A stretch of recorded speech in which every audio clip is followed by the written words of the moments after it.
ಶ್ರೀ ಗುರುಭ್ಯೋ ನಮಃ.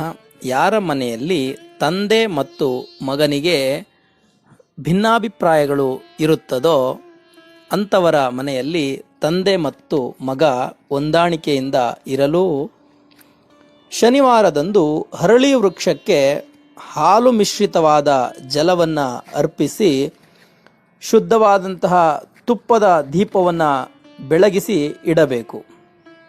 ನಂತರ ಹರಳಿ ವೃಕ್ಷವನ್ನು 7 ಬಾರಿ ಪ್ರದಕ್ಷಿಣೆಯನ್ನು ಮಾಡಿ ತಮ್ಮ ಮನಸ್ಸಿನಲ್ಲಿರುವಂತಹ ಭಾವನೆಯನ್ನು ಹೇಳುತ್ತಾ ಬರಬೇಕು. ಇದನ್ನು ಸರಿಯಾಗಿ 7 ಶನಿವಾರಗಳಂದು ಮಾಡಿದರೆ ತಂದೆ ಮತ್ತು ಮಗನ ಸಂಬಂಧ ಸುಧಾರಿಸುತ್ತದೆ, ಮಧುರತೆ ಮತ್ತು ಸ್ನೇಹ ನೆಲೆಸುತ್ತದೆ.